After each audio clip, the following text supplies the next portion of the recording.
மன்தரை பார்க்கிறது, ஜாஹிரை பார்க்கிறது.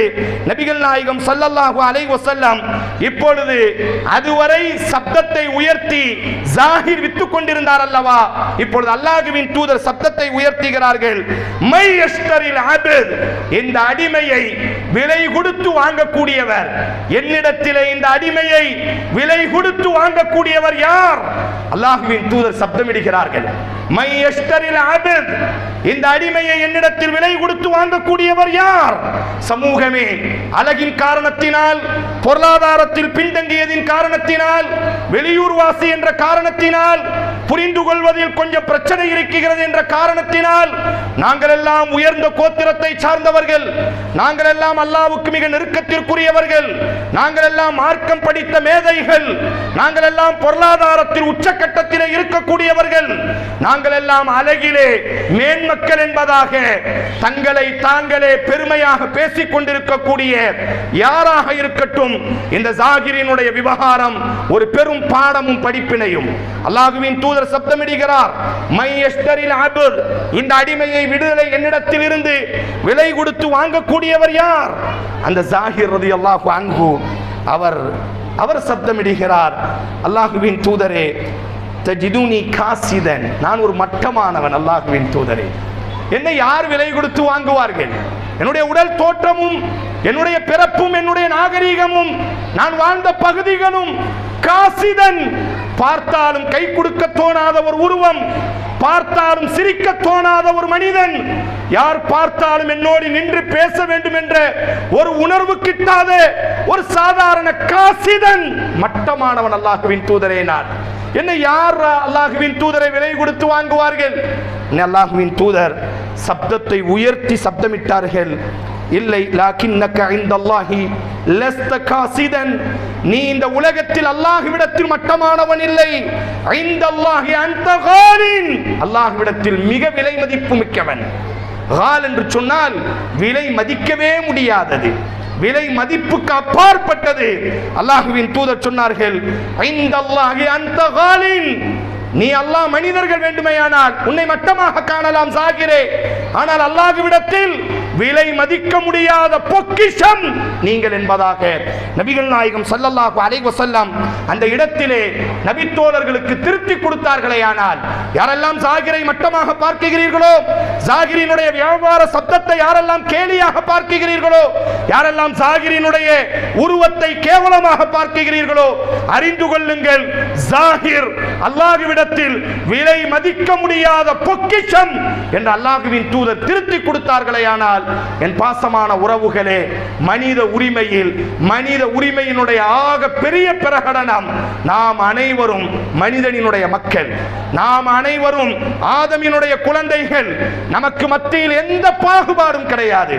பாரம்பரியத்தை கொண்டு, குடும்பத்தை கொண்டு, அழகை கொண்டு, கல்வியை கொண்டு, செல்வத்தை கொண்டு, எதை கொண்டும் நமக்கு மத்தியில் எந்த பாகுபாடும் கிடையாது. நம்மில் யார் அல்லாஹ்விடத்தில் உயர்ந்தவர்கள் என்பதை அல்லாஹ் மட்டுமே மிக அறிந்தவன் என்ற சிந்தனையில் மனிதர்களை சமமாக காண வேண்டும். இதுதான் மனித உரிமையினுடைய பல சகோதரிகள், பல சகோதரர்கள் நேசம் பாராட்டுவார்கள், சந்தர்ப்பத்திற்காக நேசம் பாராட்டுவார்கள், சிரிப்பார்கள், சந்தர்ப்பத்திற்காக சிரிப்பார்கள். காரியம் கைகூடியதற்கு பிறகு மட்டமாக தூக்கி எறியக்கூடிய எத்தனையோ சமூகத்தை நாம் பார்க்கிறோம், எத்தனையோ சகோதர சகோதரிகளை பார்க்கிறோம். அவர்களுக்கு தேவை என்று சொன்னால் கை கோர்த்துக் கொள்வார்கள், அவர்கள் தேவை முடிந்து விட்டது என்று சொன்னால் ஒரு காலிலே மாட்டி இருக்கக்கூடிய செப்பலுக்கு கொடுக்கக்கூடிய மதிப்பையும் கூட மதிக்காமல் தூக்கி எறியக்கூடிய யாராக இருக்கட்டும், நாம் முஸ்லிம் என்று சொன்னால், நாம் இறை தூதரினுடைய சமூகத்தை சார்ந்தவர்கள் என்று சொன்னால் மனிதர்களை சமமாக காண வேண்டும். அல்லாஹ்வின் தூதர் ஸல்லல்லாஹு அலைஹி வஸல்லம் அவர்கள் கூறுவார்கள், அவல்லதி நஃப்ஸு முஹம்மதும் பியதி, என்னுடைய உயிர் எந்த இறைவனினுடைய கைவசம் இருக்கிறதோ அந்த இறைவனின் மீது ஆணையாக, லா யுமினு அஹதுக்கும், நீங்கள் ஈமான் கொள்ளவே முடியாது, ஹத்தா யுஹிப்பு லி அஹீஹி மா யுஹிப்பு லி நஃப்ஸிஹி, உங்களுக்கு எதை நீங்கள் விரும்புவீர்களோ அதையே பிற மனிதர்களுக்கு வாழ்வதற்கு நீங்கள் விரும்பாத வரை நம்மில் யாரும் நம்மை யாரும் ஏமாற்ற வேண்டும் என்று விரும்ப மாட்டோம். நம்மில் யாரும் நம்மை பிறர் மட்டமாக பார்க்க வேண்டும் என்று விரும்ப மாட்டோம். நம்மில் யாரும் நம்மை பிறர் இழிவுபடுத்த வேண்டும் என்பதாக விரும்ப மாட்டோம். நம்மில் யாரும் நம்மை கேலியடிக்க வேண்டும் என்பதாக நாம் விரும்ப மாட்டோம். அதைத்தான் ரசூலுல்லாஹி ஸல்லல்லாஹு அலைஹி வஸல்லம் மனித உரிமையினுடைய அற்புதமான இரட்டை வார்த்தையில் ரத்தின சுருக்கமாக சொன்னார்கள். எது மனித உரிமை, எது மனிதநேயம், நமக்கு எதை விரும்புவோமோ, நம்மிடத்திலே மனிதர்கள் எப்படி நடக்க வேண்டும் என்று விரும்புவோமோ அப்படித்தான் சக மனிதர்களிடத்தில் நாம் நடந்து கொள்ள வேண்டும் என்பதாக நபிகள் நாயகம் ஸல்லல்லாஹு அலைஹி வஸல்லம் அவர்கள் கூறுவார்கள். இரண்டாவதாக மனித உரிமையினுடைய ஆக மிக முக்கியம் கேலியடிப்பது, இழிவுபடுத்துவது, தாழ்வாக பார்ப்பது. நபி ஸல்லல்லாஹு அலைஹி வஸல்லம் அவர்களினுடைய தோழர்கள் ஒரு தோழர், அவர் பேர் சாபித் இப்னு கைஸ்னு சொல்லுவாங்க. அவருக்கு காது அதிகமாக கேட்காது, நல்ல சத்தமாக பேசுவார். ரசூல் ஸல்லல்லாஹு அலைஹி வஸல்லம் எங்காவது பெரிய கூட்டத்திற்கு மத்தியில் உரையாற்ற வேண்டுமையானால் சாபித்தை தான் கூப்பிடுவார்கள். ரசூல் பேசுவார், சாபித் எடுத்து பேசுவார். இப்பொழுது மைக் இருக்கிறது, இங்கு பேசக்கூடிய சப்தம் பல இடங்களுக்கு நம்மால் பரத்த முடியும். அன்றைய காலகட்டத்தில் பெரிய அளவிற்கு இது போன்ற நவீன சாதனங்கள் இல்லாத காலகட்டம். அல்லாஹுவின் தூதர் மென்மையாக பேசுவார்கள். நபியினுடைய குரல் மிக அழகாக இருக்கும். என்ன குயிலினுடைய குரலை உலகம் பேசிக் கொண்டிருக்கிறது, அல்லாஹுவின் தூதரினுடைய குரலும் என்ன உலகத்தினுடைய அழகை உலகம் மெச்சிக் கொண்டிருக்கிறது. அல்லாஹுவின் தூதரினுடைய அந்த அற்புதமான அழகும் உலகத்தில் எங்கும் காணாத ஒரு அற்புத அருள்கொடை அல்லாஹுவின் தூதர் ஸல்லல்லாஹு அலைஹி வஸல்லம். அதனால் அவர்கள் பெரிய அளவிற்கு சப்தமிட்டு அல்லாஹுவின் தூதர் பேச மாட்டார்கள். ஆனால் அந்த நேரத்தில் சப்தம் போய் சேர வேண்டும், கூட்டம் அதிகமாக இருக்கிறது என்றால் இந்த சாபித் இப்னு கைஸை தான் அல்லாஹுவின் தூதர் என்ன செய்வார்கள் என்று சொன்னால் அழைத்து ரசூல் பேசுவார்கள். சாபித் என்ன செய்வார் என்று சொன்னால் எடுத்து பேசுவார். இயற்கையிலேயே அவர் கொஞ்சம் காது கேட்கக்கூடிய திறன் கொஞ்சம் குறைவு, ஆனால் நல்ல சத்தமா பேசுவார். காது கேட்காதவங்க இயற்கையிலேயே சத்தமா பேசுவாங்க. என்ன செய்வாங்க, அவங்களுக்கு காது கேட்காது இல்ல, அதனால அவங்க என்ன செய்வாங்க, அவங்க பேசுறது அவங்களுக்கே கேட்காது, அதனால சத்தமா என்ன செய்வாங்க, காதுல ஸ்பீக்கர் நம்ம ப்ளூடூத் மாத்திட்டோம்னா நம்ம சத்தமா பேசுறோம்ல, அந்த மாதிரி தான் என்ன செய்வார்கள். அந்த சாபித் இப்னு கைஸ் என்ன செய்வார், நல்ல சத்தமாக பேசக்கூடிய தோழர். ஒவ்வொரு நாளும் ஃபஜ்ரினுடைய தொழுகைக்கு பிறகு நபி ஸல்லல்லாஹு அலைஹி வஸல்லம் உபதேசம் செய்வார்கள். அதனால இந்த சாபித் இப்னு கைஸ் என்ன செய்வார்னா எப்பவுமே ரசூலுல்லாஹ்வுக்கு பக்கத்துல தான் தொழுது கொண்டிருப்பார். காரணம், தூரமா தொழுதா காது கேட்காதுல்ல, ரசூலா பேசுறது கேட்காதுல்ல. அதனால இவர்களுடைய பண்பு என்னன்னா எப்பவும் ரசூலுல்லாஹ்வுக்கு பக்கத்தில் நின்று தொழுவார். எப்போதாவது ஒரு நாள் முதல் சஃப்பு தவறிவிடும், இரண்டாவது சஃப்பு மூணாவது சஃப்புல அவர் ஃபஜ்ர் தொழுகைக்கு முதல் சஃப்பு தவறிவிட்டாலும் கூட தொழுது முடிஞ்சவுடன் நபித்தோழர்கள்லாம் என்ன செஞ்சிருவாங்க, சாபித்தை பார்த்துட்டா நபித்தோழர்கள்லாம் வழி விட்டு விடுவார்கள், இடம் விட்டு சாபித் எந்திரிச்சிருவாரு. எந்திரிச்சு ரசூலா பக்கத்தில் போய் உட்காரணும் என்பதாக என்ன செய்வார், அல்லாஹுவின் தூதர் ஸல்லல்லாஹு அலைஹி வஸல்லம் என்ன செய்வார்களே, அந்த சாபித் என்ன செய்வார் என்று சொன்னால் எந்திரிச்ச உடனே எல்லா நபித்தோழரும் வழி விட்டுருவாரு. தெரியும் அவருக்கு காது கேட்காதுன்னு தெரியும், அவர் எப்பவுமே ரசூலா கூடயே ஒட்டி இருக்கக்கூடிய தோழர்னு தெரியும். அந்த மாதிரி ஒரு நாள் ஃபஜ்ர் தொழுகைக்காக வருகிறார். முதல் சஃப்பு முடிவுகிறது, இரண்டாவது சஃப்பு மூணாவது சஃப்புல அவருக்கு இடம் கிடைக்குகிறது. எப்பவுமே முதல் சஃப்புல வந்து நிற்கக்கூடியவருக்கு மூணாவது சஃப்புல தான் இன்னைக்கு என்ன செஞ்சிச்சு, இடம் கிடைத்தது. அன்றைய காலத்தில் இது மாதிரி வெளிச்சங்கள் இல்லாத காலகட்டம். ஆயிஷா ரலியல்லாஹு அன்ஹா சொல்றாங்கல்ல, அல்லாஹ்வின் தூதரினுடைய காலத்தில் பெண்களும் ஃபஜ்ர் தொழுகைக்கு மஸ்ஜிதுக்கு வருவார்கள். ஆனால் யார் வந்தார் என்றே தெரியாத அளவுக்கு தான் இருக்கும், அந்த அளவுக்கு இருட்டாக இருக்கும். அவர்களும் அந்த அளவிற்கு கோஷாவை தங்கள் மீது போர்த்தி கொள்பவர்களாக இருப்பார்கள். ஃபஜ்ர் தொழுகைக்கு எந்த பெண்கள்லாம் வருவாங்க, ஆனா எந்த பெண் வந்தான்னு எங்களுக்கே தெரியாது, பக்கத்துல தான் நின்று தொழுவோம். அவதானா இவதானா எங்களாலேயே கணிக்க முடியாத அளவுக்கு இருளாக இருக்கும். அப்ப தொழுக முடியுது. ரசூலுல்லாஹ் ஃபஜ்ர் தொழுகையை முடிச்ச உடனே மூணாவது சஃப்ல இருக்கக்கூடிய சாபித் என்ன செய்யறாரு, எந்திக்கிறாரு. எந்திச்சு சஃப்புகளை எல்லாம் கடந்து கடந்து என்ன செய்கிறார் என்று சொன்னால் முதல் சஃப்புக்கு நெருக்கத்தில் வரும் பொழுது முதல் சஃப்புல ரசூலுல்லாஹ்வுக்கு பக்கத்துல ஒரு வாலிபர் அமர்ந்திருக்கிறார்.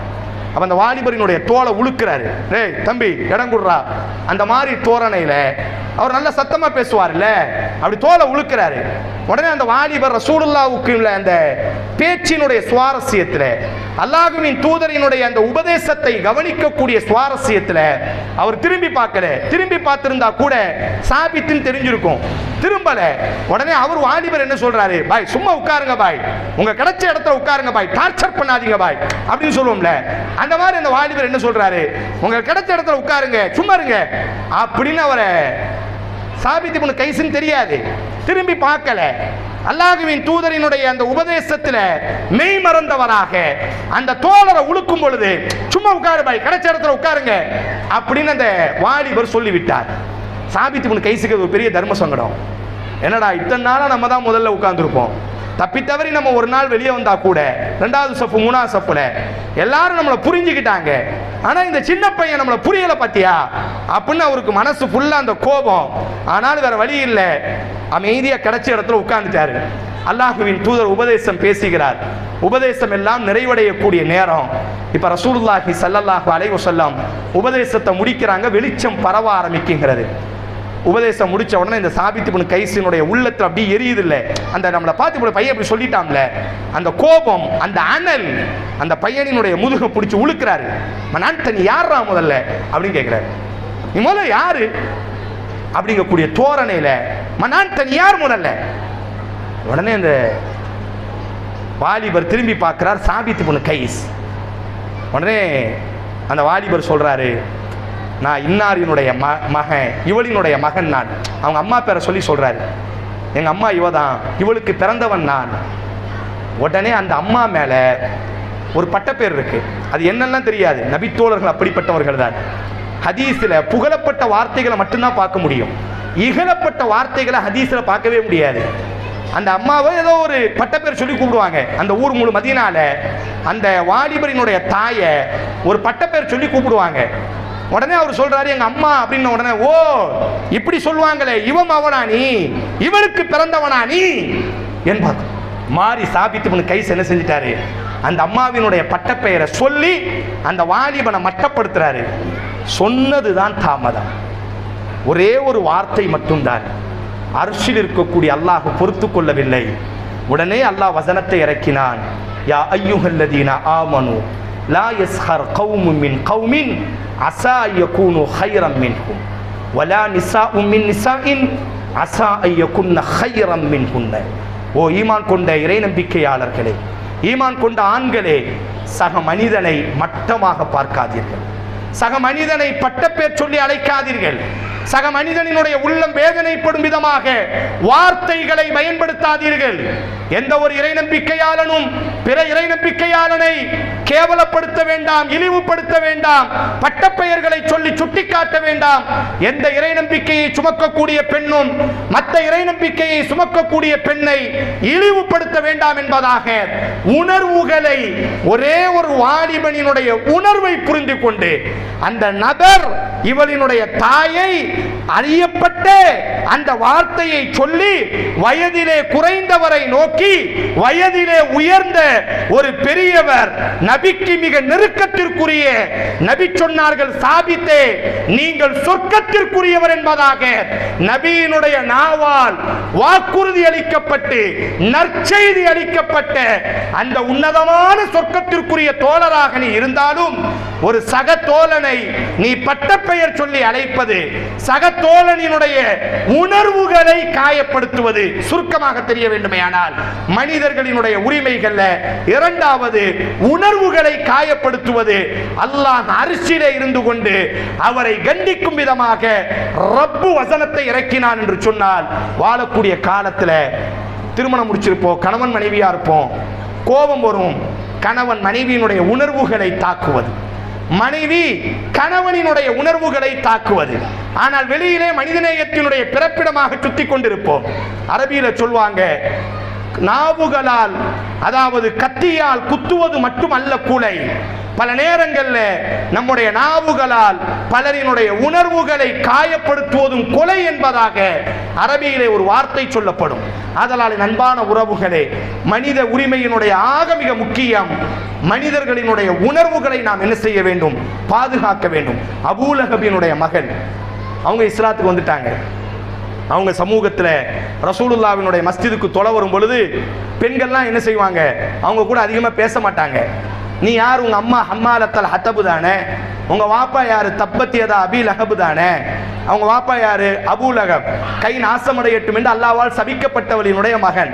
அவங்க அம்மா யாரு, நரகத்தில் கடக்கக்கூடியவள், ஹம்மாலத்தல் ஹத்தப் ஃபீ ஜீதிஹா ஹப்லும் மின் மஸத்னு அல்லாஹ் சொன்னாம்ல, அவங்க அம்மாவை பார்த்து தான் அல்லாஹ் சொன்னான். அப்ப நபித்தோழிகள் பலர் என்ன செய்வார்கள் என்று சொன்னால், இந்த அம்மா அபூ லஹபினுடைய மகள், அம்மா இஸ்லாத்துக்கு வந்துட்டாங்க, அந்த பெண்மணி இஸ்லாத்துக்கு வந்தாச்சு. ஆனா பள்ளிவாசலுக்குள்ள வரும் பொழுது சில நேரங்கள்ல அவளை காயப்படுத்தும் விதமாக பெருசா நெருக்கமாக்க மாட்டார்கள். நீங்கெல்லாம் சாதாரண ஆள் இல்லப்பா, உங்க வாப்பா எவ்வளவு பெரிய ஆளு, அபூ லஹப் இல்ல, தப்பத்தியதா அபீ லஹபி வ தப். அந்த அம்மா வரும்பொழுது வார்த்தையை ஓதுறது. ஒரு கட்டத்தில் அந்த அம்மாவுக்கு, அபூ லஹபினுடைய மகளுக்கு ஒரு வருத்தம். நேரா ரசூலுல்லாஹ்வினுடைய சபைக்கு போறாங்க. யா ரசூலல்லாஹ், நான் பெண்களினுடைய சபைக்கு செல்லும் பொழுது பல பெண்கள் என் தகப்பனின் மீது இறக்கப்பட்ட இந்த அத்தியாயத்தை சொல்லி, என் தாய் மீது இறக்கப்பட்ட இந்த சாபத்தின் வார்த்தைகளை சொல்லி என்னை காயப்படுத்துறாங்க. பெண்கள் என்னை சேர்த்துக் கொள்வதற்கு மறுக்கிறார்கள். உடனே ரசூலுல்லாஹி ஸல்லல்லாஹு அலைஹி வஸல்லம் ரொம்ப முக்கியமான விஷயமா இருந்தா மட்டும் தான் மிம்பர்ல ஏறி பேசுவாங்க. அல்லாஹ்வின் தூதர் மிம்பருக்கு போறாங்க. மிம்பர்ல ஏறி சப்தமிட்டார்கள், என்னை, என் குடும்பத்தை உங்களில் யார் நோவினைப்படுத்தி கொண்டிருக்கிறார்? என்னுடைய குடும்பத்தை சார்ந்தவள் இவள், ரஹீம், என்னுடைய இரத்த பந்தத்தை சார்ந்தவள் இவள். இவளை நோவினைப்படுத்துபவர்கள் என்னை நோவினைப்படுத்துபவர்கள் என்பதாக நபிகள் நாயகம் ஸல்லல்லாஹு அலைஹி வஸல்லம் அவர்கள் உணர்வுகள் தாக்கப்படும் பொழுது, உணர்வுகளை காயப்படுத்தும் பொழுது, மனிதர்களாக நாம் வாழும் பொழுது பிறரினுடைய உணர்வுகளை மதித்து வாழ வேண்டும். உணர்வுகளை காயப்படுத்தக்கூடியவன் அல்லாஹுவால் எச்சரிக்கை செய்யப்பட்ட உயர்ந்த நபித்தோழராக இருந்தும் கூட உணர்வுகளை லேசா காயப்படுத்திய பொழுது அல்லாஹ் ரப்புல் ஆலமீன் அதை அங்கீகரிக்கவில்லை என்று சொன்னால், நபிகள் நாயகம் ஸல்லல்லாஹு அலைஹி வஸல்லம் மனைவியின் ஊடாக வரக்கூடிய எல்லா துன்பத்தையும் தாங்கிக் கொள்வார்கள். அல்லாஹுவின் தூதரை பெண்கள் பொதுவாக மனைவி என்ற ரீதியில அல்லாஹுவின் தூதரை சில பல நேரங்கள்ல பொருளாதாரத்தை கேட்டு காயப்படுத்தி இருக்கிறார்கள். சில பல நேரங்கள்ல அல்லாஹுவின் தூதரை தங்களோடு வைத்துக் கொள்ள வேண்டும் என்பதற்காக காயப்படுத்தி இருக்கிறார்கள். எல்லாத்தையும் ரசூலுல்லாஹ் பொறுத்துக் கொள்வார்கள். இன்னொரு மனைவி வீட்டில் இருக்கும் பொழுது இன்னொரு மனைவி சாப்பாடு கொடுத்து விட்டாங்கன்னா அந்த சாப்பாட்டை தூக்கி எறிவார்கள். மஸ்ஜித் நபவிக்கு வெளியில அப்படி தூக்கி வெளியே வரும். அல்லாஹ்வின் தூதர் கோபப்படவே மாட்டாங்க. மனைவி உணவுகளை போட்டு உடைப்பாங்க, மனைவி உணவுகளை தூக்கி எறிவாங்க. ரசூலுல்லாஹ் பொறுத்துக்கிட்டே இருப்பாங்க.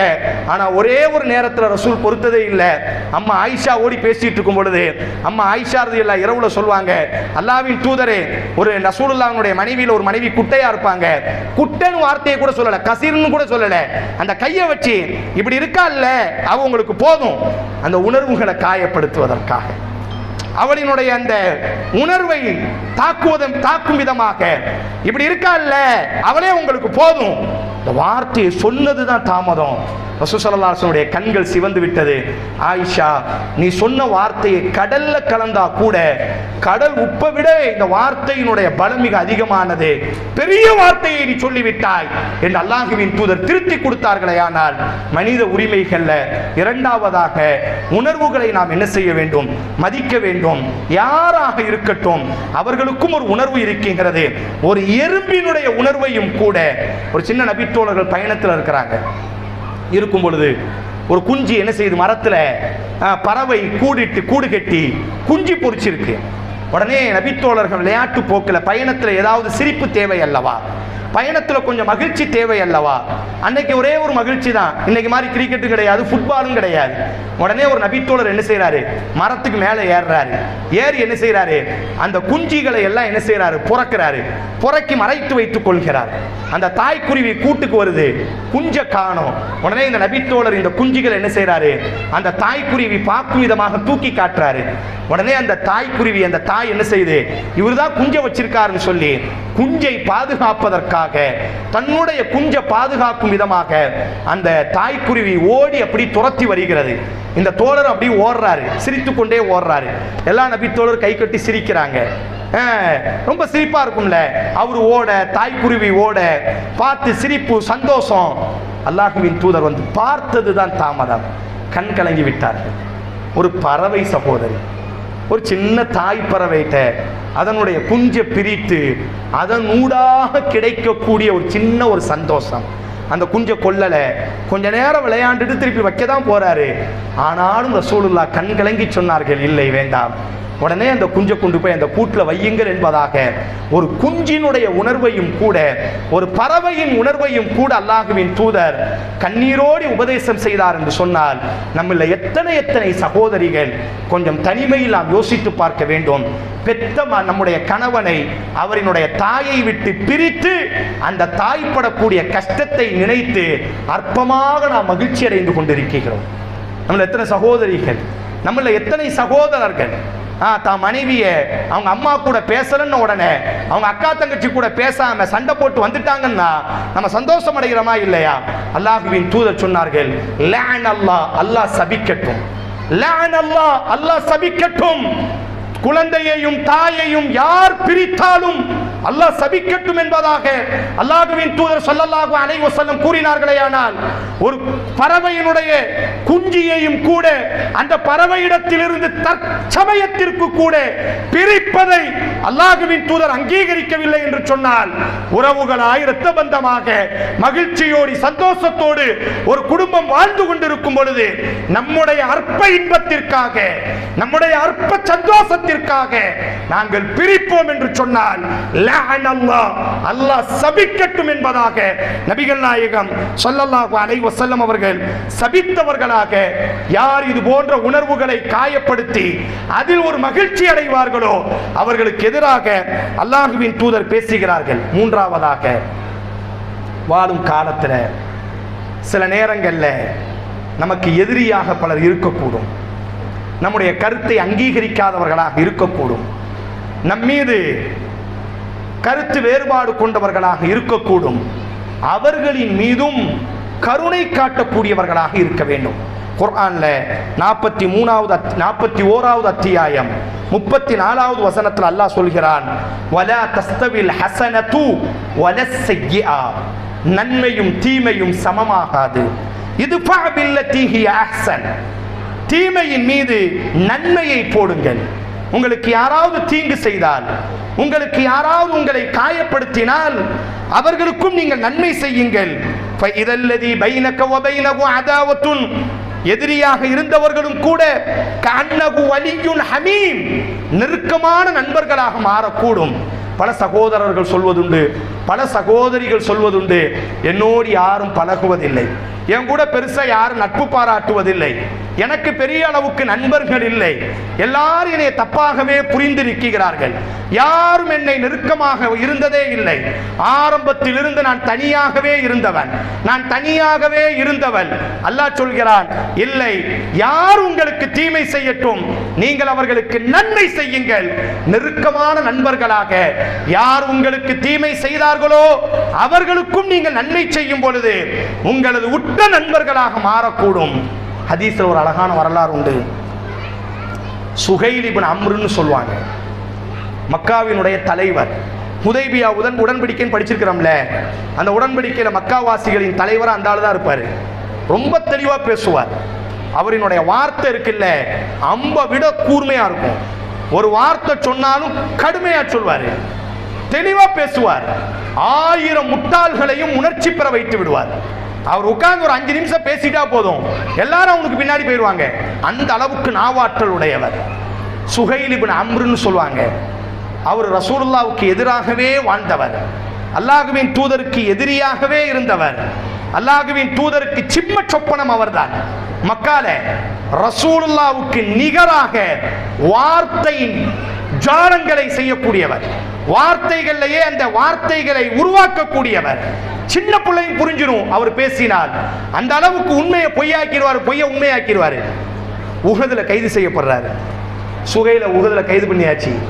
உமர் ரலியல்லாஹு வருவாங்க, யா ரசூலல்லாஹ், இந்த ஆளினுடைய முன் பல்ல கலட்டிடுவோம், வயசானவர், பல்லு இருந்தால் தானே பேச முடியும். இவ்வளோ நாள் உங்களுக்கு எதிராக 15 வருஷ காலமா உங்களுக்கு எதிராகவே பேசிட்டு அலைஞ்சான்ல, சந்தர்ப்பம் கிடைச்சிட்டு முன்பல்ல கலட்டிடுவோம் அல்லாஹ்வின் தூதரே. ரசூலுல்லாஹ் சொன்னாங்க, இல்லை வேண்டாம், அவர் என்னதான் இருக்கட்டும், வயசுக்குன்னு ஒரு மரியாதை இருக்கு, அவர் என்னை விமர்சித்து இருக்கட்டும், சுஹைல் இப்னு அம்ருனுடைய அறிவுக்குன்னு ஒரு மரியாதை இருக்கு, அவர் என்னதான் இருக்கட்டும், அந்த பாரம்பரியத்தினுடைய தலைவர் சுஹைல், அதனால விட்டுறலாம் அப்படின்னு ரசூலுல்லாஹ் மன்னித்து விடுகிறார்கள்.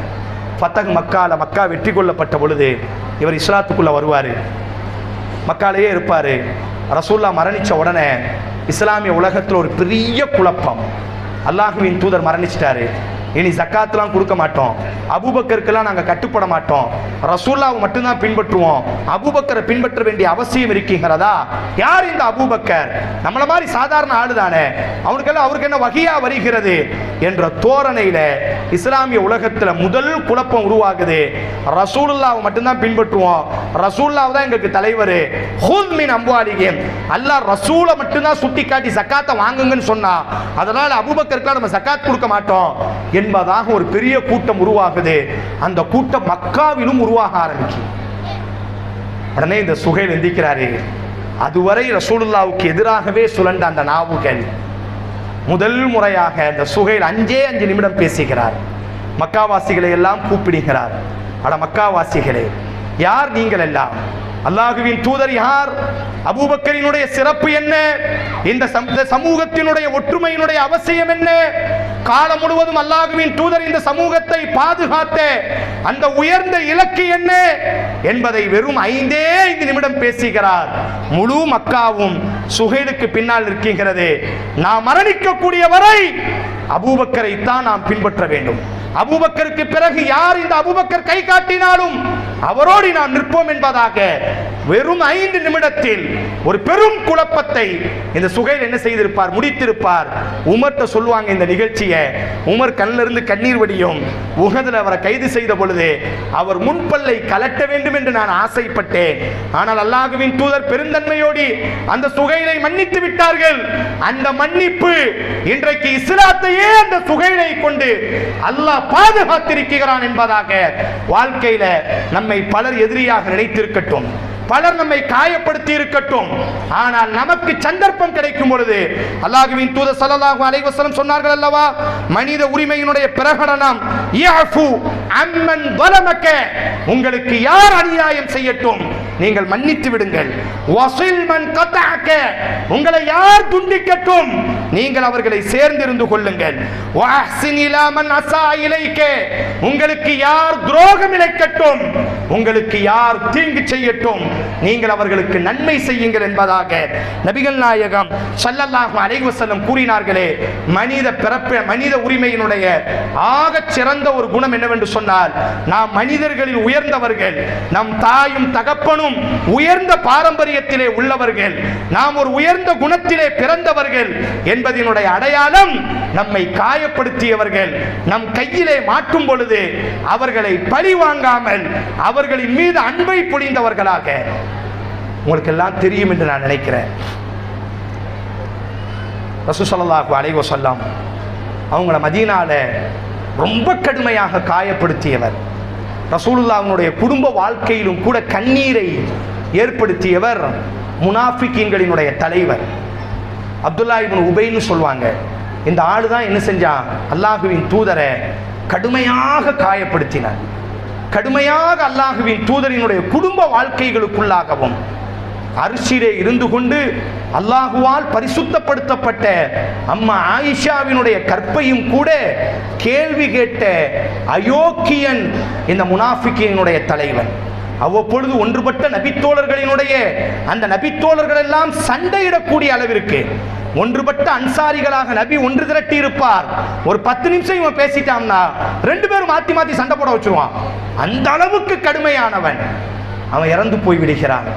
அல்லாஹ்வின் தூதர், அவரினுடைய மகன் ரொம்ப நல்லவர், அவரினுடைய மகன் ரொம்ப நபியினுடைய நேசத்திற்குரிய தோழர். அல்லாஹ்வின் தூதர்ட்ட வந்து கண்ணீரோடு நிற்பார். அல்லாஹ்வின் தூதரே, என் தகப்பன் மரணித்து விட்டார். அல்லாஹ்வின் தூதர் ஆறுதல் சொல்வார்கள். அவருக்கு ஒரு ஆசை, நம்ம வாப்பா என்னதான் கெட்டவனா இருந்தாலும் அல்லாஹ்வின் தூதர் வந்து துவா செஞ்சா அப்படியாவது நம்ம வாப்பாவை அல்லாஹ் மன்னிக்க கூடும் அல்லவா. ரசூலுல்லாஹ்வினுடைய அந்த ஆடையை கொண்டு நம்ம வாப்பாவை கஃபன் செய்யணும், அப்படியாவது நம்ம வாப்பாவுக்கு கபூர்ல கொஞ்சம் ஈடேற்றம் கிடைக்கட்டும் என்பதாக அல்லாஹ்வின் தூதரே, என்னுடைய தகப்பன் மரணித்து விட்டார், அவரை குளிப்பாட்டிட்டு இருக்கிறோம், நீங்க அணிஞ்சிருக்கக்கூடிய ஆடையை தாங்க, அவரை கஃபன் செய்ய வேண்டும். தான் மனைவிய, அல்லாஹுவின் தூதரினுடைய மனைவிய விபச்சாரம் குற்றம் சாட்டி நபியை கண்கலங்க வைத்து நபியால் முடிவெடுக்க முடியாமல் பதறக்கூடிய சூழலை உருவாக்கியவன். உஹது யுத்தத்தில் நபித்தோழர்களை நடு ரோட்டில் விட்டுட்டு துரோகம் செய்த அயோக்கியன். அல்லாஹுவின் தூதர் நடந்து போனா கழுதையை விட கேவலமா நாத்த வருது அப்படின்னு திட்டுவான். அல்லாஹ் அக்பர், அல்லாஹ் பாதுகாக்கட்டும். ரசூலுல்லாஹ் இவன்ட்ட வந்து சலாம் சொல்லுவாங்க. இவன் நிக்கிறத பார்த்த உடனே அவன் சி கழுத, உன் கழுத நாறு தான் நீ நான். ரசூலுல்லாஹ் கோவரி கழுத வச்சிருப்பாங்கல்ல, உன் கழுத நாறு தான் நீ நாடுறியான்னு தெரியல பாப்பா. அவ்வளவு வேதனைப்படுத்திய அயோக்கியன் அவன் மரணிச்சிட்டான். அவர் மகன் வந்து நிற்கிறாரு. யார் ரசூலல்லாஹ் அவங்க சட்டையை கொடுத்தீங்கன்னா என் வாப்பாவை கஃபன் செய்வேன். அல்லாஹ்வின் தூதரே, என் வாப்பா ரொம்ப தான் துரோகி தான், நீங்கள் வந்து 4 வார்த்தையை சொல்லி துவா செஞ்சீங்கன்னா அப்படியாவது என் வாப்பாவினுடைய மறுமை கொஞ்சமேனும் நன்மையாக இருக்குமே. ரசூலா ஒன்றுமே சொல்லலை, உடனே சட்டையை கழட்டிட்டாங்க. முனாஃபிகின் பெரிய நபித்தோழர்களுக்கு கிடைக்காத பாக்கியம். ரசூல்லா சட்டையை கழட்டி அவர் கையில் கொடுக்குறாங்க. போங்க உங்கள் வாப்பாவை கஃபன் செய்யுங்க. கஃபன் செய்ய விட்டாச்சு. உங்கள் தொலை வாப்பாவை முடித்த உடனே கூட்டு வாங்கங்கிறாங்க. பள்ளிக்கு வந்த உடனே என்னை கூப்பிடுங்க. தூக்கிட்டு வந்த உடனே மகன் சொல்கிறாரு, வாப்பா வந்துட்டு ஜனாசா வந்தாச்சு வாங்க. ரசூலா போகிறாங்க. உமர் தடுக்கிறாரு. யார் ரசூலல்லாஹ் உங்களுக்கு புரியலையா? அவன் முனாஃபிகின். எவ்வளவு இவனால் இந்த சமுதாயம் இழந்தது, எவ்வளவு இவனால் இந்த சமுதாயம் பட்ட கண்ணீர், எவ்வளவு இவனால் இந்த சமுதாயம் கேடு கெட்டுக்கு சூழலுக்கு தள்ளப்பட்டது. இவனுக்கு போய் விடுங்க. ரசூல்லா தொழுகைக்கு வேண்டி போறாங்க. ரசூல்லா அவங்க ஜனாசா பக்கத்தில் நிற்கும் பொழுது சூரா முனாஃபிக்கின் அல்லாஹ் இறக்குவான். இல்லை வேண்டாம், என்ன செய்ய வேண்டாம், இந்த மாதிரி முனாஃபிக்கின்களுக்கு உங்களை போன்ற உயர்ந்த நபித்தோழர்கள்லாம் துவா செய்யக்கூடாதுதான், உமர் சொல்றது தான் சரி என்பதாக ரசூலுல்லாஹ்வை என்ன செய்வான், அல்லாஹ் அந்த ஜனாசாவுக்கு துவா செய்யறதுல இருந்து வெளியே கொண்டு வருவான். ஆனால் ரசூல்லா கஃபனிடப்பட்ட அந்த சட்டையை திருப்பி கேட்க மாட்டாங்க. அந்த முனாஃபிக்கினுக்கு ரசூலுல்லாஹ்வுடைய சட்டையை தொண்டு தான் கஃபன் செய்யப்பட்டிருக்கு, புகாரில வரும். அப்போ அப்துல்லா இப்னு அப்பாஸ்ட்ட பின்னாடி கேட்பாங்க, ஏன் ரசூலுல்லாஹ் அந்த சட்டையை கேட்கல? அவ்வளோ பெரிய முனாஃபிக்கினுக்கும் ரசூலுல்லாஹ் சட்டையை கலட்டி கொடுத்தாங்கல்ல, எதுக்காக கொடுத்தாங்க அப்படின்னு கேட்கும் பொழுது, மனித உரிமையினுடைய ஆக மிக முக்கியம் நன்றிகளை நாம் மறக்கக்கூடாது. யாராக இருக்கட்டும், எதிரியாக இருக்கட்டும், அவனுக்கும் நாம் நன்றி கடன் பட்டிருக்கிறோம். அப்போ அப்துல்லா இப்னு அப்பாஸ் சொல்லுவாங்க, பத்ர் யுத்தத்தில் பலர் கைது செய்யப்பட்டாங்க. அப்போ ஒரு கைதி, அந்த கைதி வந்து குளிரில் நடுங்குவார். அப்படி நடுங்கும் பொழுது ரசூலா சொல்லுவாங்க, உங்களை யாராச்சும் ஒருத்தர் சட்டையை கலட்டி அந்த கைதிக்கு மாட்டி விடுங்க, அந்த ஆள் இறந்து போறாரு, குளிர், நல்ல குளிர், பத்ர் மைதானம். உங்கள் நபித்தோழரை பார்த்து சொல்லுவாங்க, உங்களை யாராச்சும் சட்டையை கலட்டி அந்த ஆளுக்கு மாட்டி விடுங்க, குளிரில் அந்த ஆள் நடுங்கிட்டு இருக்கிறாம்ல அப்படின்னு ஒரு கைதி நடுங்கிறத பார்த்து ரசூலாவால தாங்க முடியாது. தனக்கு எதிராக வாழை தூக்கிட்டு வந்திருக்கிறான், ஆனால் அவன் நடுங்கிறான் குளிர்ல. ரசூலுல்லாஹ்வால தாங்க முடியல. தோழரை பார்த்து சொன்னாங்க, சட்டையை கலட்டி கொடுங்க. உடனே பிலால் கலட்டுறாரு, சட்டையை மாட்டினா கட்டையா இருக்கு. அம்மார் கலட்டுறாரு, சட்டை ரொம்ப பெருசா இருக்கு. ஒரு சட்டையும் அந்த கைதிக்கு ஒத்து வரல. முனாஃபிக்கின் அப்துல்லா இப்னு உபை அந்த சபையில நின்னாரு. அவரை பார்க்குறாங்க, அந்த ஆள் எதுவுமே யோசிக்கல, டக்குன்னு சட்டையை கலட்டி, ஒன்றும் பிரச்சனை இல்லை, நான் குளிர்ல நடுங்கிக்கிறேன் அப்படின்னு அந்த கைதிக்கு என்ன செஞ்சாரு, அப்துல்லா இப்னு உபை என்ன செய்தான் என்று சொன்னால், கைதிக்கு சட்டையை மாட்டி விட்டார். ரசூல்லா அப்துல்லா இப்னு அப்பாஸ் சொல்றாங்க, தன்னுடைய தனக்கு கீழாக இருந்த ஒரு கைதி குளிரிலே நடுங்கிய பொழுது அவருக்கு சட்டையை சரி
நண்பு சகோதர சகோதரிகளே, பெரியோர்களே, மனித உரிமையினுடைய மிக முக்கியம், எதிரியாக இருந்தாலும் கூட நன்றிகளை நாம் மறக்கவே கூடாது. இந்த பத்ர் யுத்தத்தில் ஒரு கைதியானவர் குளிரில் நடுங்கும் பொழுது இந்த முனாஃபிக்கினுடைய தலைவர் அப்துல்லா இப்னு உபை என்ற நபர் தான் என்ன செய்வார், சட்டையை கலட்டி அந்த கைதிக்கு மாட்டி விடுவார். கரெக்டாக பொருத்தமாக இருக்கும். அந்த முனாஃபிக்கின் தலைவரினுடைய சட்டை தான் அதுவரை அந்த சட்டை எந்த சட்டையும் பொருத்தம் இல்லாமல் இருந்த அந்த கைதி இவரினுடைய சட்டையை மாட்டினோம்னா பொருத்தமாக இருக்கும். இன்னும் ரசூலா பார்ப்பாங்கன்னா அந்த பெருந்தன்மை ஒன்றும் பிரச்சனை இல்லை வச்சுக்கிட்டோம் அப்படின்னு சொல்லிடுவார்.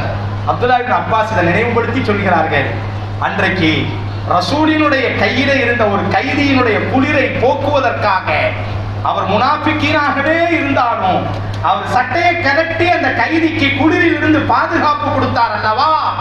ஆதலால் அல்லாஹ்வின் தூதர் அவர் முனாஃபிக்காகவே மரணித்திருந்தாலும் கூட தன்னுடைய சட்டையை கலட்டி கபரிலே இருந்து அவர் மீட்சியடைய வேண்டும் என்ற நம்பிக்கையிலே ரசூல் சட்டையை கொடுத்திருக்கலாம் என்பதாக அப்துல்லா இப்னு அப்பாஸ் ரலியல்லாஹு அன்ஹுமா அவர்கள் கூறுவார்களே. ஆனால் என் அன்பான சகோதர சகோதரிகளே, இன்னைக்கு நாம் இப்படி இருக்கிறோம் என்று சொன்னால், பொருளாதாரத்தில் நல்ல குடும்ப வாழ்க்கையில இன்னைக்கு நாம் வாழுகிறோம் என்று சொன்னால் பலர் நமக்கு ஏணியாக இருந்திருப்பார்கள். அவர்களை நாம் மறக்கவே கூடாது. அவர்களுக்கு நமக்கு சந்தர்ப்பம் கிடைக்கும் பொழுது உலகத்திலேயே ஆக கேடுகட்ட குணம் என்னவென்று சொன்னால் நன்றிகளை மறப்பது. ஒரு மிருகத்துக்கு கூட இந்த குணம் கிடையாது. குர்ஆன்ல வல் ஆதியாத்தி வபஹா வல் மூரியாத்தி கதஹா, உங்கள் வீடுகளில் போய் அந்த அத்தியாயத்தை படித்து பாருங்கள். ஒரு குதிரையினுடைய முழு தியாகத்தையும் அல்லாஹ் பேசிவிட்டு அல்லாஹ் சொல்வார், இன்னல் இன்சான லிரப்பிஹி லகனூன், நிச்சயமாக மனிதன் நன்றி கெட்டவனாக இருக்கிறான் அல்லாஹ்வினுடைய விவகாரங்களில். காரணம், ஒரு குதிரை தன்னுடைய எஜமானன் கொட்டைகளை கட்டி அந்த குதிரைக்கு உணவளித்த ஒரே காரணத்திற்காக காலை பொழுதிலே கண் விழிக்கிறது. யுத்தத்திற்கான எக்காலம் ஊதும் பொழுது அந்த குதிரைக்கு தெரியும், யுத்தத்திற்கு நாம் செல்கிறோம், நம்முடைய எஜமானன் நமக்கு மேலாக அமர்ந்து கொண்டு நம்மை ஒரு கேடயமாக பயன்படுத்தி யுத்தம் செய்ய போகிறான் என்று அந்த குதிரைக்கு தெரிந்தும் தன்னுடைய எஜமானன் கொடுத்த ஒரு கவல உணவுக்காக தன்னுடைய எஜமானனை முதுகிலே சுமந்து கொண்டு அதிகாலையிலே கண் விழித்து வல் ஆதியாத்தி வபஹா ஃபல் மூரியாத்தி கதஹா ஃபல் முகீராத்தி சுபஹா, அதிகாலையிலேயே கண் விழித்து குளிரை கிழித்துக் கொண்டு நெருப்பை கட்டிக்கொண்டு புயல் காற்றுகளுக்குள்ளாக யுத்தத்தினுடைய எக்காலத்திற்குள்ளாக அந்த குதிரை உள்நுழைந்து தன் எஜமானனை காத்து தன்னை இழந்து எஜமானனை பாதுகாக்கிறது. அந்த குதிரையை மனிதா நினைத்துப்பார், நீ உனது ரப்பினுடைய விவகாரத்தில் நன்றி கெட்டவனாக இருக்கிறாய் என்பதாக ஒரு குதிரையை அல்லாஹ் நமக்கு முன்னோடியாக்கி அறிவிலே குறைந்து சிந்தனையிலே குறைந்து ஒரு கால்நடையை அல்லாஹ் நமக்கு படிப்பினையாக்கி நன்றிக்கு அல்லாஹ் உபதேசம் செய்கிறானே. ஆனால் வாழும் காலத்துல நாம் இன்னைக்கு உயர்ந்த இடத்திலே இருக்கிறோமே, ஆனால் வெளிநாடுகளில் கை நிறைய சம்பாதிக்கிறோமே, ஆனால் பலர் சொல்வதுண்டு, நானாக முன்னேறினேன், நானா மேல வந்தேன், எவனுமே எனக்கு உதவல. நன்றி கெட்ட குணம். அப்படி அல்லாஹ் இந்த உலகத்தை உருவாக்கவே இல்லை. யாரோ ஒருவர் நமக்கு துவா செய்திருப்பார்கள், யாரோ ஒருவர் நமக்கு நலவு நாடி இருப்பார்கள், யாரோ ஒருவர் தஹஜ்ஜத்திலே அல்லாஹ்வே அந்த பையனினுடைய சிரமம் நீங்கட்டும், அல்லாஹ்வே அந்த பெண்மணியினுடைய கண்ணீர் துடைக்கப்படட்டும் என்று நமக்காக பிரார்த்தித்த ஆயிரம் கைகள் உண்டு. யாரோ ஒருவர் நம்முடைய தோலை கொஞ்சம் முடுக்கி கொடுத்திருப்பார்கள். தந்தையை இழந்து கபரிலே கண்ணீரோடு நின்ற நேரம், தாயை இழந்து ஜனாசாவை குளிப்பாட்டி சிறு குழந்தையை அனாதையாக இருந்த நேரம் நம் தோலை பிடித்து உலுக்கி நாங்கள் இருக்கிறோம், கவலைப்படாத என்ற ஒரு நம்பிக்கையை நமக்கு ஊட்டி இருப்பார்கள். ஒரு கவலை உணவு இல்லாமல் கண்ணீரோடு வீட்டிலே முடங்கி கிடந்த பொழுது அயல்வாசி நம்முடைய பசியை உணர்ந்து நமக்கு நல்ல உணவுகளை கொடுத்திருப்பார்கள். நம்முடைய ஆசிரியர்கள் நமக்கு அவர்களினுடைய குழந்தையை கொஞ்சுவதை விட, அவர்கள் குழந்தையை உருவாக்கியதை விட நமக்காக அவர்கள் பாடுபட்டு இருப்பார்கள். வெளிநாட்டில் நாம் வேலைக்காக அலைந்த பொழுது அவங்களுக்கு எந்த தேவையும் இல்லை. நாம நண்பன் அலைகிறானேன்னு சொல்லி நமக்காக வெளியிலே சிறிது தூரம் நமக்கு துணையாக வந்திருப்பார்கள்.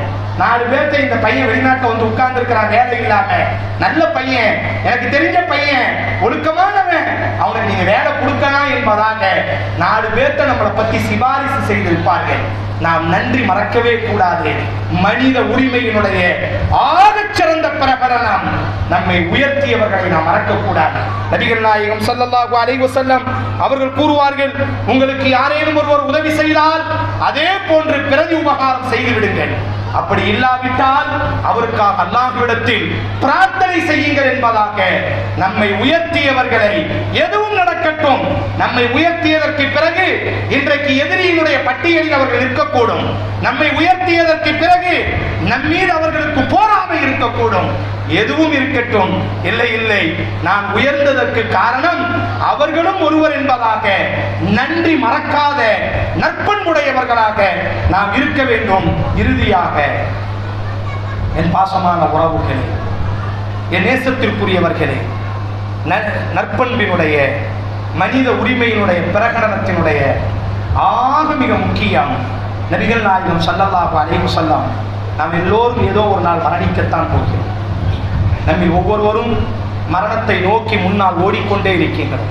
அலி இப்னு அபீ தாலிப் ரலியல்லாஹு அன்ஹு சொல்வார்கள், உலகம் என்பது பின்னோக்கி சென்று கொண்டே இருக்கின்றது. வல் ஆகிரத்து முக்பிலத்துன், மறுமை என்பது முன்னோக்கி வந்து கொண்டே இருக்கின்றது. மரணத்தை நோக்கி நாம் பயணப்படுகிறோம். எங்கேனும் ஒரு இடத்திலே நாம் மரணித்தே ஆக வேண்டும். ஏதாவது ஒரு சூழலில் வலா தத்ரி நஃப்ஸும் மா தத்ரி நஃப்ஸும் பிஅய்யி அர்தின் தமூத், எங்கே மரணிப்போம், எப்போது மரணிப்போம் என்று நமக்கு தெரியாது. ஆனால் மரணத்தை நோக்கி நாம் பயணப்பட்டு கொண்டே இருக்கின்றோம். நம்மை மரணித்ததற்கு பிறகு குர்ஆன் அல்லாஹ் ஒரு வார்த்தை சொல்வார், இன்னா நஹ்னு நுஹ்யில் மௌதா வ நக்துபு மா கத்தமு வ ஆசாரஹும், நிச்சயமாக நாம் தான் நீங்கள் மரணித்ததற்கு பிறகு உங்களுக்கு உயிர்ப்பித்து எழுப்புகிறோம், வாழும் பொழுது நீங்கள் செய்ததையும் எழுதுகிறோம், வ ஆசாரஹும், நீங்கள் மரணித்ததற்கு பிறகு விட்டு செல்லக்கூடிய தடயங்களையும் நாம் எழுதி கொண்டிருக்கிறோம் என்று அல்லாஹ் பதிவு செய்கிறார். வார்த்தையை கவனிக்கணும். இறுதியாக என்னுடைய பேச்சினுடைய முடிவுக்கு நான் வருகிறேன். அல்லாஹ் சொல்லக்கூடிய வார்த்தை என்ன? நீங்கள் வாழும் பொழுது வனக்துபு மா கத்தமு, நீங்கள் வாழும் பொழுது முற்படுத்தியதையும் நாம் எழுதுகிறோம், வ ஆசாரஹும், நீங்கள் மரணித்ததற்கு பிறகு விட்டு செல்லக்கூடிய தடயங்களையும் நாம் எழுதி கொண்டிருக்கிறோம் என்று அல்லாஹ் சொல்கிறார். அரபியில் சொல்வார்கள், புல்லுனா ராஹிலூன் வயபுகல் அஸர், நாம் அனைவரும் பயணப்படக்கூடியவர்கள் தான், நம்முடைய எச்சங்களும் தடயங்களும் மட்டும்தான் விட்டு விட்டு செல்லக்கூடியவர்கள். நம்முடைய எச்சங்கள் தான் மிச்சமாக இருக்கும். நாம் மரணித்தாலும் கூட நம்முடைய நற்பண்புகள், நம்முடைய மனித நேயங்கள் இந்த உலகத்தில் உயிர் வாழ்ந்து கொண்டே இருக்கும் விதமாக அம்மா ஆயிஷா ரலியல்லாஹு அன்ஹா, புகாரியில் இந்த செய்தி வருகிறது. அம்மா ஆயிஷா ரலியல்லாஹு அன்ஹா அவங்க சொல்லுவாங்க, அவங்களுக்கு மீது ஒரு பெரிய அபாண்ட விபச்சார குற்றச்சாட்டை, முனாஃபிக்கினை பத்தி பேசினோம்ல, அந்த ஆள் என்ன செஞ்சிருவான், ஒரு பெரிய குற்றச்சாட்டை அம்மா ஆயிஷாவின் மீது போட்டு விடுவார். அம்மா ஆயிஷாவுக்கு இந்த செய்தி தெரிஞ்ச உடனே புகாரில் இந்த செய்தி வருது, அம்மா ஆயிஷா ரலியல்லாஹு இரவு பூரா நின்று அழுது கொண்டே இருப்பாங்க. அம்மா ஆயிஷா சொல்றாங்க, நான் அழுதுட்டு இருக்கக்கூடிய அந்த சத்தத்தை கேட்டு என் பக்கம் நம்ம எப்படி வாழணும், மனித உரிமையினுடைய ஆகப்பெரிய பிரகடனத்தை பாருங்க. அம்மா ஆயிஷா அழுதுட்டு இருக்கிறத பார்த்த உடனே அம்மா ஆயிஷா பக்கத்துல ஒரு அன்சாரி பெண்மணி உண்டு. அந்த அம்மா வீட்டுக்குள்ள வாரா, வந்தா ஆயிஷா அழுதுகிட்டே இருக்கிறாங்க. அந்த அம்மா ஆயிஷாட்ட, நீ ஏன் அழுகுற அம்மா இப்படி கீக்க, நீ ஏன் அழுகுறன்னு கேட்கவே இல்லை. அம்மா இப்படி கீக்க, நீ ஏன் அழுகுறன்னு கேட்கல. அம்மா ஆயிஷா சொல்றாங்க, நான் அழுகிறத பார்த்து என் பக்கத்துல வந்து உட்கார்ந்தா அவளும் தேம்பி தேம்பி அழுதா, ஒரு வார்த்தை கூட என்கிட்ட கேட்கல. நீ ஏமா அழுகுற, நான் அழுகிறத பார்த்தவொன்னு அவளுக்கு அழுக வந்து, நான் அழுக அழுக அவனும் அழுதா, எதுவுமே கேட்கல. அம்மா ஆயிஷா பின்னாடி சொல்றாங்க, லா அன்சாஹா, என் கூட சேர்ந்து அழுதால அவளை வாழ்க்கையில ஒரு நாளும் நான் மறக்க மாட்டேன்.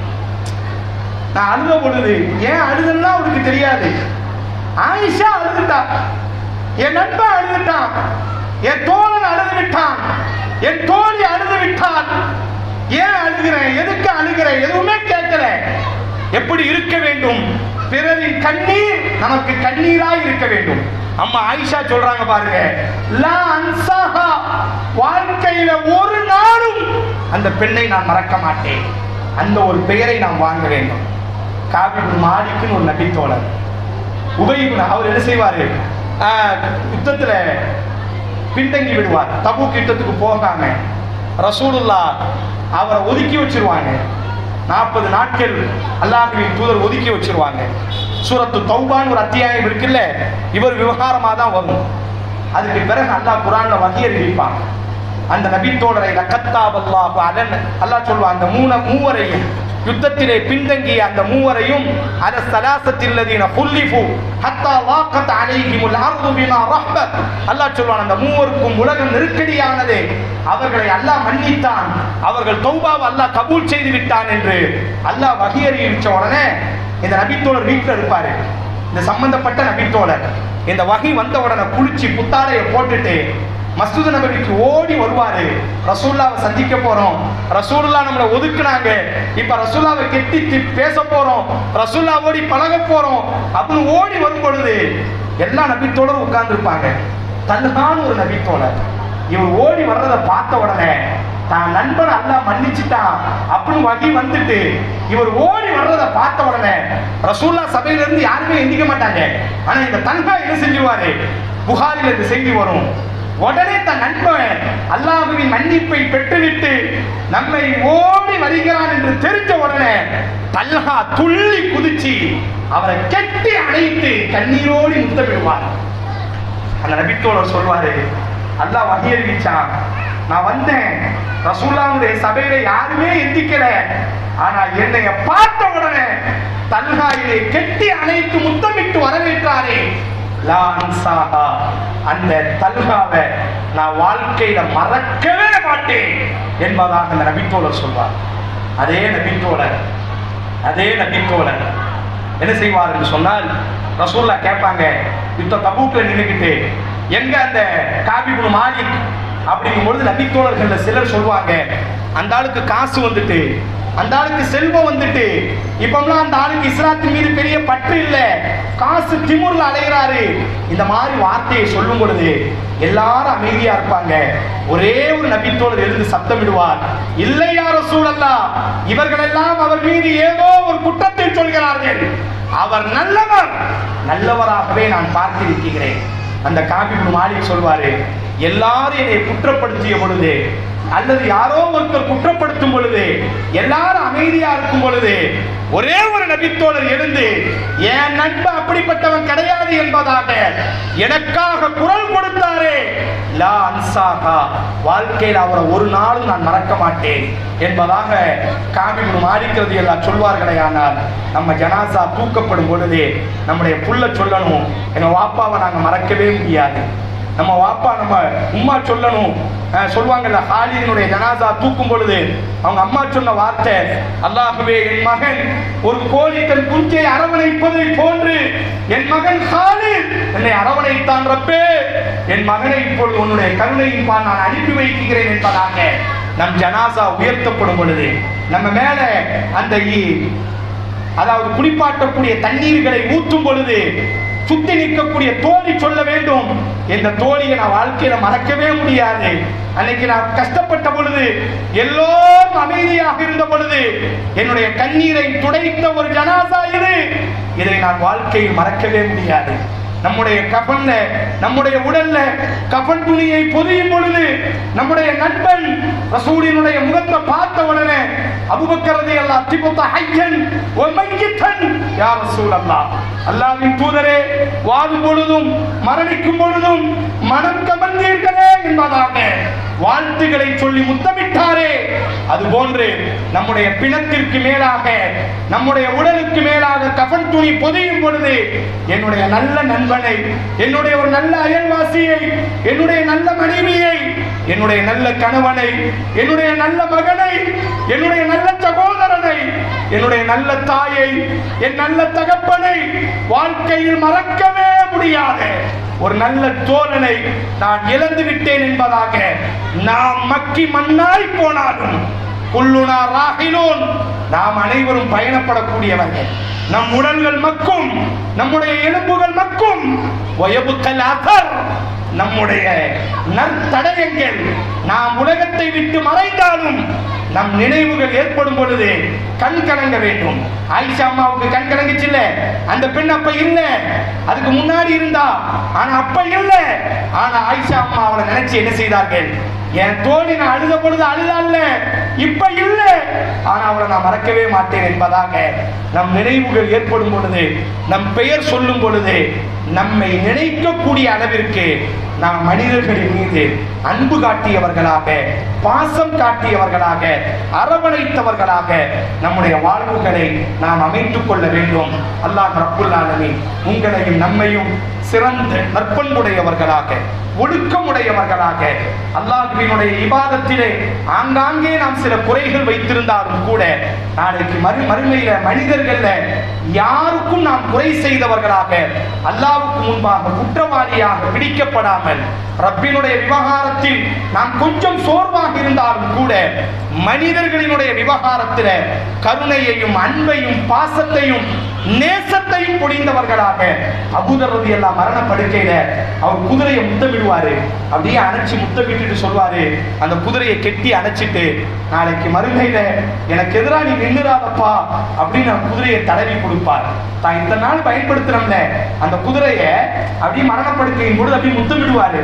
முத்தமிட்டு தலையை தடவி கொடுத்து அந்த குதிரையிட்ட பேசுவாரு, நாளைக்கு மறுமையில எனக்கு எதிராக வந்து நின்னுறாதடா அப்படின்னு அந்த குதிரையை பார்த்து தடவி கொடுப்பாரு என்று சொன்னால், ஒரு குதிரையும் கூட, ஒரு கால்நடையும் கூட நாளைக்கு மறுமையில நமக்கு எதிராக வந்து நிற்கக்கூடாது என்பதாக நபித்தோழர்கள் பயந்தார்களே. ஆனால் நம்முடைய பேச்சோ, நம்முடைய நடத்தைகளோ, நம்முடைய ஒழுக்கமோ, நம்முடைய பண்பாடோ, நம்முடைய கோபங்களோ, நம்முடைய பார்வையோ யாரையும் நாளைக்கு மறுமையில் நமக்கு எதிராக திருப்பாதவாறு நம்மிடத்திலே மனிதர்கள் எப்படி நடக்க வேண்டும் என்று நாம் ஆசைப்படுவோமோ அதுபோன்று சக மனிதர்களிடத்தில் நற்பண்புடையவர்களாக, உரிமையை பேணியவர்களாக நடக்கக்கூடிய நல்ல சூழலை அல்லாஹ் உங்களுக்கும் எனக்கும் நசீபாக்கட்டும்.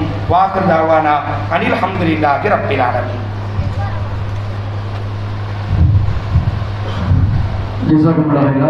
ஒரு நீண்ட நெடிய மார்க்க சொற்பொழிவை நம்மிடையே நிகழ்த்தினீர்கள். கடந்த பட்டமளிப்பு நிகழ்ச்சியில் உறவுகளை சரி செய்வோம் என்ற ஒரு நீண்ட நெடிய உரையை நிகழ்த்தினீர்கள். அல்ஹம்துலில்லாஹ்.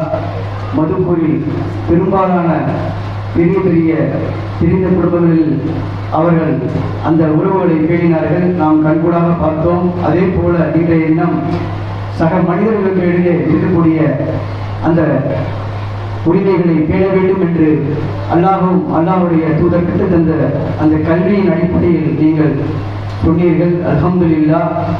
சிறந்த முறையில் அந்த அறிவுரை உபதேசம் செய்யுங்கள், மூமின்களுக்கு அது பயனளிக்கும் என்கின்றான் அல்லாஹ். அதன் அடிப்படையில் இந்த உபதேசமானது இன்ஷா அல்லாஹ் நாம் அனைவருக்கும் பயணிக்க வேண்டும் என்று நாம் துஆ செய்து கொள்வோம். அடுத்ததாக நாம் ஆவலுடன் எதிர்பார்த்து கொண்டிருந்த காயல்பட்டினம் ஆயிஷா சித்திகா மகளிர் இஸ்லாமிய கல்லூரியின் முதல்வர் மௌலவி எம்.ஐ. அப்துல் மஜீத் மகளிர் அவர்கள் பெண் கல்வியின் அவசியம் என்ற தலைப்பில் சிறப்புரையாற்றுவார்கள். மேலும் அதனைத் தொடர்ந்து பட்டமளிப்பு நிகழ்ச்சியானது நடைபெறும் இன்ஷா அல்லாஹ். 14 மாணவிகள் 3 வருடம் நம்முடைய மதரசாவில் பாடம் பயின்று சுமவியா பட்டம் வாங்க இருக்கிறார்கள். மேலும் 12 மாணவிகள் 1 வருடம் பாடம் பயின்று முபல்லிகா பட்டம் வாங்க இருக்கிறார்கள். அல்ஹம்துலில்லாஹ். மேலும் ஒரு அறிவிப்பு, நம் அனைவருக்கும் இரவு உணவானது ஏற்பாடு செய்யப்பட்டுள்ளது. இன்ஷா அல்லாஹ் உணவு பொட்டலமாக கொடுக்கப்படும். வருகை தந்திருக்கும் அனைவருக்கும், சிறுவர்களுக்கும் இந்த உணவு பொட்டலமாக ஏற்பாடு செய்யப்பட்டுள்ளது என்பதை தெரிந்து கொள்கின்றோம். ஆதலால் நிகழ்ச்சி முடிந்து அனைவரும் உணவு பொட்டலத்தை வாங்கி செல்லுமாறு உங்கள் அனைவரையும் அன்புடன் கேட்டுக்கொள்கின்றோம். இப்பொழுது மௌலவி எம்.ஐ. அப்துல் மஜீத் மகளிர் அவர்கள் நம்மிடையே பெண் கல்வியின் அவசியம் என்ற தலைப்பில் சிறப்புரையாற்றுவார்கள்.